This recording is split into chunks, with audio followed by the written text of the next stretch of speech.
after 11 days spent recuperating from a fall in a skilled nursing facility in St. Paul, Minnesota. Paula Christopherson, 97, was told by her insurer that she should return home. But instead of being relieved, Christopherson and her daughter were worried because her medical team said she wasn't well enough to leave. "This seems unethical," said daughter Amy Loomis, who feared what would happen if the Medicare Advantage plan, run by UnitedHealthcare, ended coverage for her M. The facility gave Christopherson a choice: pay several $1,000s to stay, appeal the company's decision, or go home.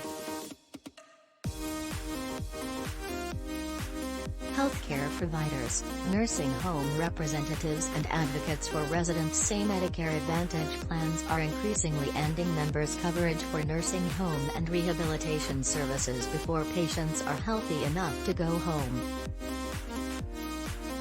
Half of the nearly 65 million people with Medicare are enrolled in the private health plans called Medicare Advantage, an alternative to the traditional government program. The plans must cover, at a minimum, the same benefits as traditional Medicare, including up to 100 days of skilled nursing home care every year. But the private plans have leeway when deciding how much nursing home care a patient needs. In traditional Medicare, the medical professionals at the facility decide when someone is safe to go home, said Eric Krupa, an attorney at the Center for Medicare Advocacy, a nonprofit law group that advise. In Medicare Advantage, the plan decides.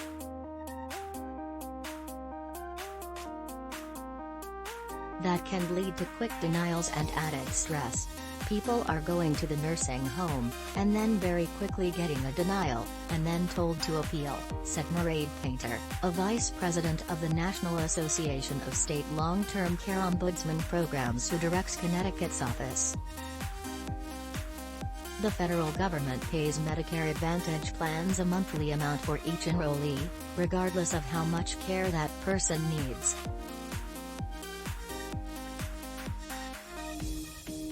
This raises the potential incentive for insurers to deny access to services and payment in an attempt to increase profits, according to an April analysis by the Department of Health and Human Services Inspector General. Investigators found that nursing home coverage was among the most frequently denied services by the private plans and often would have been covered under traditional Medicare.